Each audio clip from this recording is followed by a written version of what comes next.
What's the scariest thing that's ever happened to you, supernatural or not? Story 1. A couple days ago, I woke up to my home alarm going off. The thing literally hurts to walk near it. The scary part was after I shut it off, I checked the doors and one was wide open. I also live alone. Answer: I am an alarm tech for the second largest alarm company in America. I install and service alarm systems, fire systems, and CCTV for both residential and commercial buildings. We had a customer one time that was absolutely convinced she was being stalked. We humored her and installed any method of security she asked for. Cameras, alarm system, perimeter beams, you name it. One day her alarm system goes off and the system said it was from her storage room door under her carport. We and the police both checked and the door was locked. She unlocked it. Nothing inside, so we chalked it up to being a bad contact. We replaced the contact and then we and the police hung around for a few afterwards to talk to her and help calm her down. After we left, she went and stayed with a friend because she still didn't feel safe. A few days later, she gets a phone call from the man that was stalking her, leaving her threatening voicemails. She notified the authorities and they were able to find the guy and arrest him. When they arrested him, he told them everything that we said to the customer the day her shop door alarm went off and we came to fix it. Turns out he had picked the lock, went into her storage room, and hid out there for several hours. When he heard us pull up, he quickly climbed up in the attic via a small attic entrance and covered it back up when he got up there. When we were in the house talking to the customer afterwards, he was above us in the attic the whole time. He heard every word and left the attic shortly after we left. TLDR. Check every nook and cranny when your alarm goes off, even if the doors are locked. Sometimes they wait until all is calm before coming back out of hiding. Story 2. I got a letter in the mail addressed to my college campus mailbox address with my full name and mailbox number written on it. It was a Christmas envelope with the address written in purple marker, stamped from Nebraska, where I know no one, with no return address. Inside was a single coupon for a free Wendy's Frosty. Story 3. Visiting my aunt and uncle in an unfamiliar city where they live in a farm just outside city limits. I am a night owl and decided to smoke a cigarette on their front porch because I couldn't sleep. They live in a rural agriculture area outside a city, which is relatively well known for violence. And as I'm smoking, a random car starts pulling down their massive dirt driveway. I start having a mini heart attack because it's 3:30 a.m. and someone was intentionally driving about a 14-mile to get up to the house. I start looking for rocks or anything to defend myself with right as this car pulls up next to the front door. Right as I'm deciding to either bolt back inside and lock the doors or attack guns blazing with a couple rocks I have picked up, the driver slowly rolls down his window. I hear a thud on the pavement by my feet. I shockingly drop all my rocks and my completely ashy cigarette as just stare blank-faced at the daily newspaper as the goddamn paper boy slowly turns around to finish the rest of his route. Story 4. Turning over my 11-month-old daughter and discovering that she is dead. She died 3 months ago of an acute asthma attack brought on by a chest infection. She was not previously diagnosed with asthma. I had taken her to the doctor that day, was sent home with antibiotics. She fell asleep, and I had a video audio monitor on her while she was sleeping. Answer: how horrible. I wish I could offer some comfort to you. I hope and pray you will get some from caring people around you. I have a friend who at 5 discovered his 2-year-old baby sister drowned in the backyard pool. Despite that tragedy, his family, and the one he started, is one of the healthiest and loving families I've ever met. No one sweeps it under a rug. He's an incredibly compassionate person, no doubt in part because of that great suffering. I'm so sorry this happened. I hope and pray and trust in the possibility that this tragedy can end in closer bonds with friends and family, and not necessarily in a worse state with no redemption. Story 5. I had surgery in 9th grade to repair a birth defect that caused my sternum and ribs to grow inward. I spent 2 years with titanium bars supporting my chest. After the 2 years, I had the bars removed from my chest. About 2 months after I woke from a night terror thinking my chest was collapsing in again. Nothing in my life has ever scared me so badly.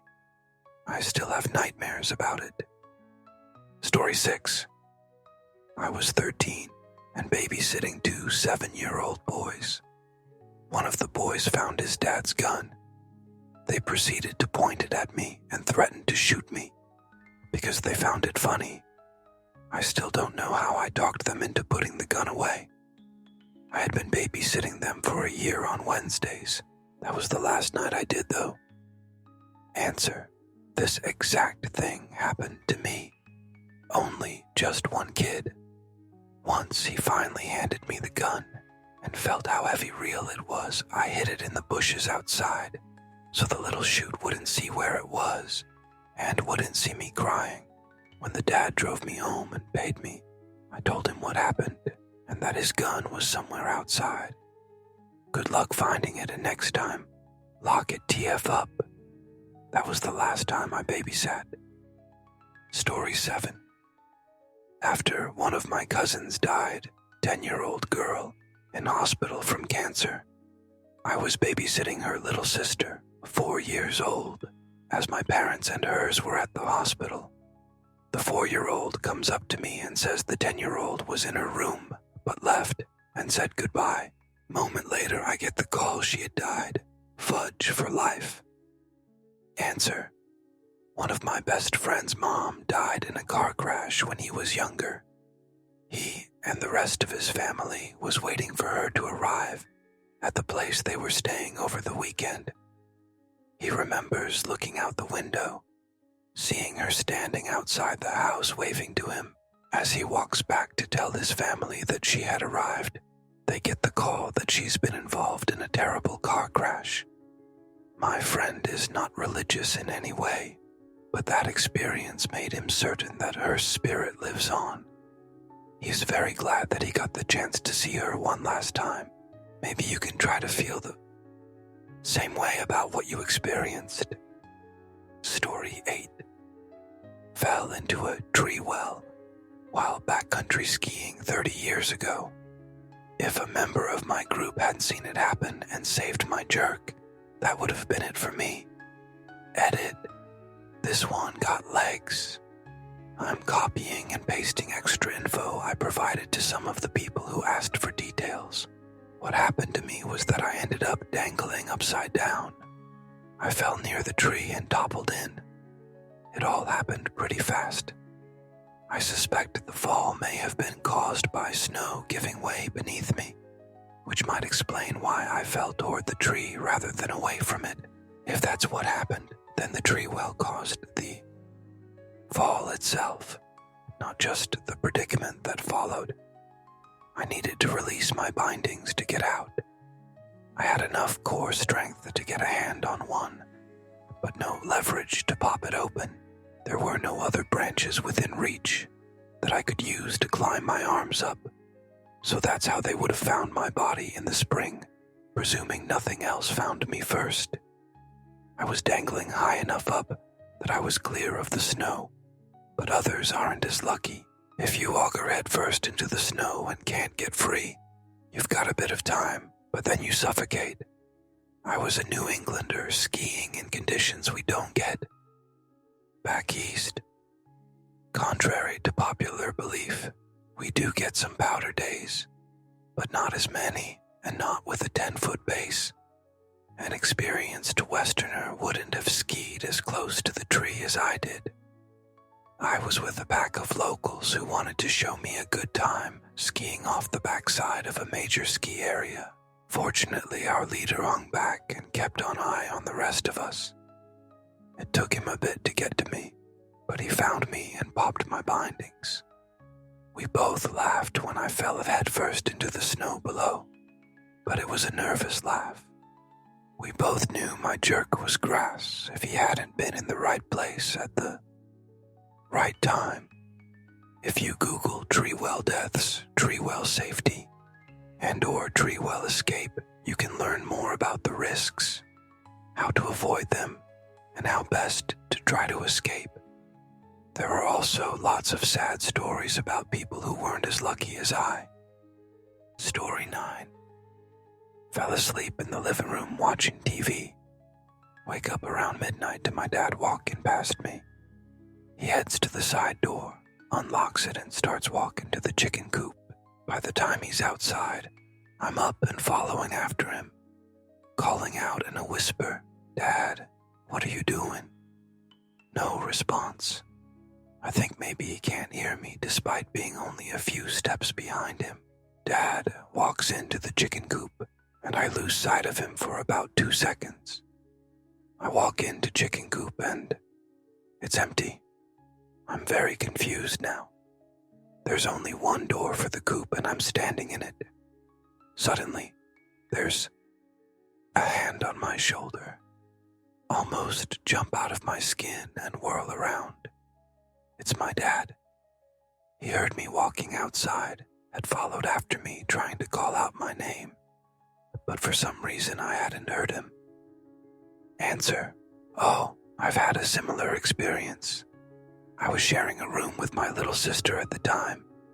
I was either woken up or just starting to fall asleep when I see her get out of bed and walk out of the room. I hurried up, calling after her, wondering where the hell she was going, but rounded the corner to the living room to find it completely empty. Worried, I muddled back to the room, only to find she was apparently unmoved, sound asleep. Freaked me the fudge out. I've had lots of such bizarre experiences, and my dad had me terrified that I was being haunted by demons for the longest time. But yeah, no, they're just hypnagogic hallucinations. They're actually kinda neat when you know what's going on. Story 10. Woke up around 3 a.m. one night to loud tapping outside my bedroom window. My bedroom was in the basement of our house. I assumed it was raccoons or something, trying to get into our neighbor's shed.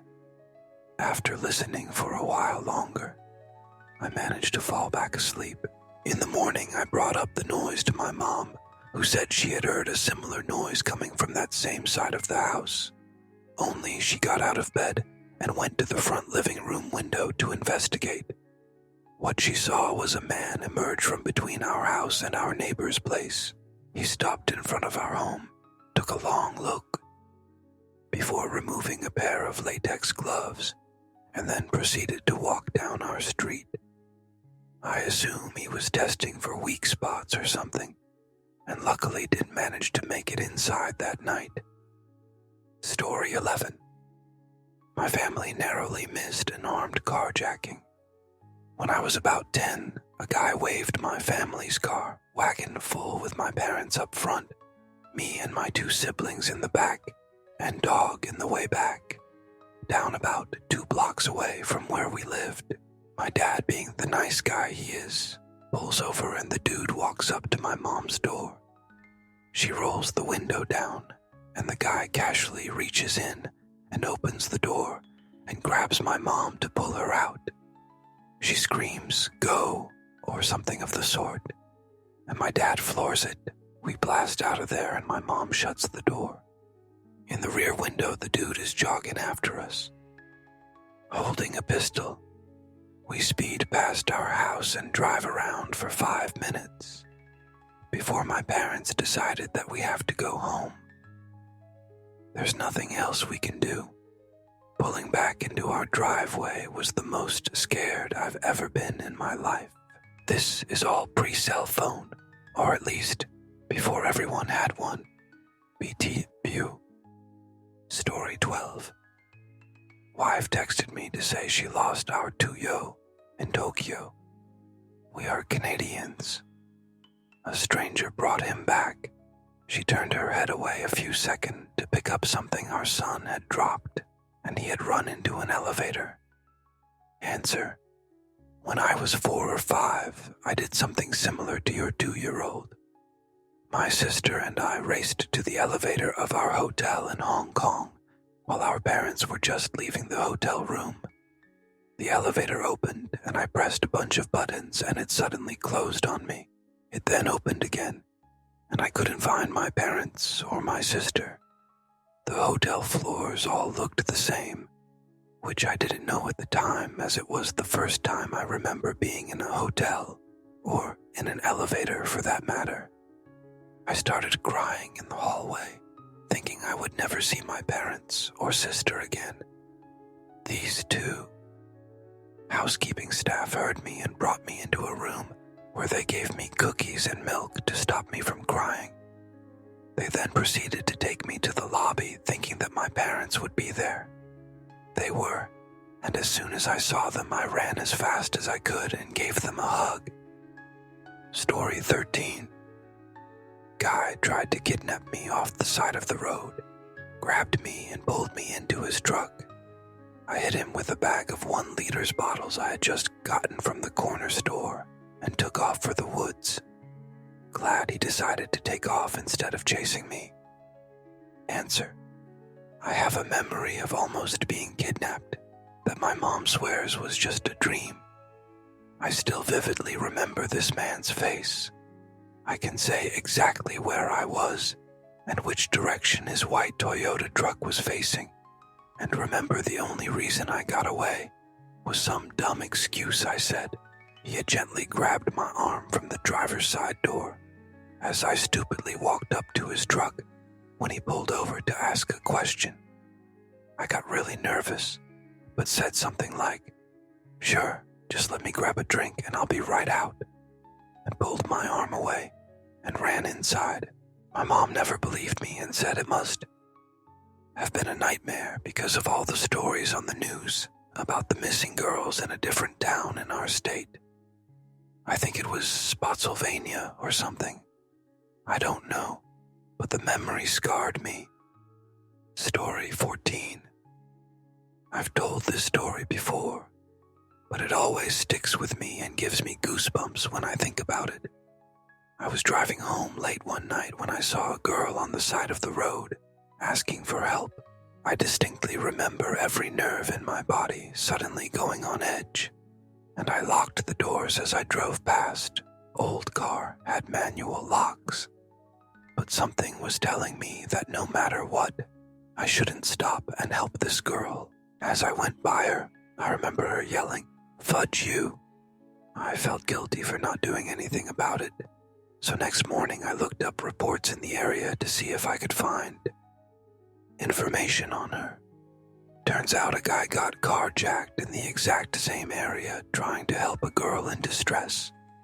He pulled over, and a group of people beat him and left him on the side of the road while they took his car.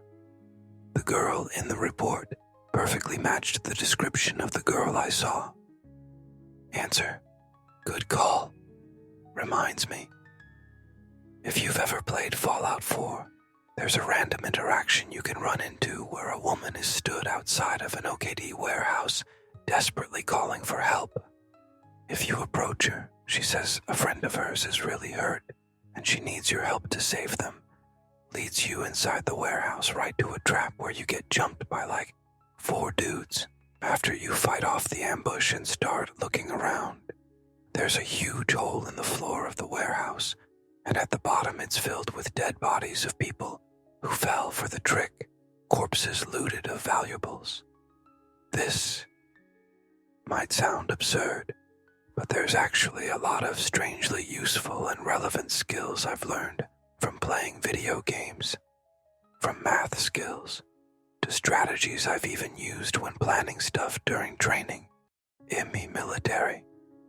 The writing story in a video game can have the same effect as any allegorical written piece. Story 15. I've told some of my supernatural stories before, so I'll tell a reality-based one. My family is all red-headed women, and my little sister was tiny and beyond adorable as a child. She also had hearing problems and speech delays and probably ADHD, so she was always off in her own little world. One day I was out with her and my mom, shopping at TJ Maxx or something. I was maybe 10 or so this was early 90s, and she was 4 or so. After a while, my mom demanded, "Where's your sister?" We looked all around and nothing. This was before stores went into lockdown for lost kids. I don't remember this, but as my mom tells it, she then saw a woman walking out the front door of the store with my sister by the hand. My mom shouted, "Hey lady, that's my kid." The woman never even looked down, just dropped sister's hand and kept walking out the door. Found out much later that red-headed kids are highly prized in trafficking. Eat it. This woman talks a bit more about that here. Story 16. I went on a Philmont trek with my Boy Scout troop several years ago. It was a great trek, but one night I woke up to my tent mate violently shaking. It looked like he was having a seizure. I was freaking out. A few moments later, he calmed down and woke up. He then asked why I looked so terrified, and I explained to him why. He gave me a weird look, then said, "Oh, I was dreaming that I jumped into a cold lake." Probably the most panic-inducing moment in my life, judging by the fact that we were deep in the wilderness. But luckily, nothing was wrong. Story 17. Blew a tire on I-75 in GA. My wife and kids were in the car with me. The car spun around 180, and we were facing a Mack truck for a second, before the car swung back around forward and skidded off the road to the left. Traffic stopped completely, and several guys helped push my car to the right shoulder. I don't know how that truck didn't destroy us. We should be dead. Story 18. Was day tripping in Dublin with my parents and sister. We went to a busy restaurant called Bewley's. It was the 90s. My parents were up ordering food, and my sister and I found a seat table somewhere in the restaurant. It was bustling with people. I wanted a specific drink and forgot to tell my ma'am to get it for me. So I left the table and went up to the counter, told my ma'am what drink I wanted. I was heading back toward the table my sister was at, but because it was so busy, I forgot where it was. I couldn't see it. Sensing my confusion, a woman said that I had to come with her, that my parents said that I have to wait with her. She was sitting at the table with a man. Even though I was like 7, I could sense that something was not right with that statement. Sure, I was only up at the counter with my mother. I said no thanks to the woman, and in that moment, seeing the top of my sister's head, I sat down, not thinking anything of what happened. It gets weirder. So Mom and Dad come forth with food, and next minute mid-eating, the same woman and man who tried to convince me to stay with them walked over to our table. She said to my parents, "You have beautiful kids." She put down 2 bars of chocolate on the table and said they were for us. With that, she took off with the man out of the restaurant. My mother remarked to my dad, "Well, that was strange." And I said, "Yeah, she asked me to come with her and said that you wanted me to." My mother and father nearly fell off the seat. My father was raging. TLDR, woman tried to manipulate me so she could abduct me in a restaurant. A strange exchange of chocolate giving was had. My father raged. Story 19. Was riding a motorcycle going 50 meters and had a woman in a minivan pull out 40 feet in front of me. I put the motorcycle in the slot on the double yellow line with oncoming traffic. All I could think was, fudge, this is going to hurt, and I somehow managed to hit nothing. Story 20. Confronted a guy that was trying to subtly force a girl that was too tipsy to get into his car. Known the guy for years and wasn't surprised. The girl was a friend's sister out visiting and had never met this guy before that night and didn't speak to him at all until she was full-on sloppy tipsy. The guy got pissed at me and cornered me at the bar to threaten me to shut the F up. I told him that what he was doing was wrong, but the whole time my legs were like jelly and I thought I was going to throw up. I'm not a fighter, and I've never even thrown a punch. Some of my friends saw what was happening and got me away from him. He ended up following me across the bar and grabbing my arm while yelling at me. I pulled my arm away and turned away. I heard a scuffle and turned back to see him being dragged out of the bar by 3 of my friends. Turns out he had raised his fist to hit me from behind, and they had my back. The girl went home that night with her sister, who was oblivious of the whole situation until near the end. Edit. Wow. Thank you for all the kind words. For me, it was a very intense and scary experience. I'm just glad she didn't have one as well. Edit. Thank you for the gold kind stranger. Story 21. When I was around 8 or 9, I was out hiking in the mountains with my uncle and brother, who was riding his bike. He started getting bored, so he decided to ride back to camp. We were on our way back. About 5 minutes after he left, we came around a bend and were maybe 30 feet from 2 adult grizzly bears. We stopped dead in our tracks, had a quick stare down, and then they took off into the trees. After standing there stunned for maybe 10 seconds, 2 park rangers came out of the trees, asked if we saw any bears, and then took off in the direction we pointed them in.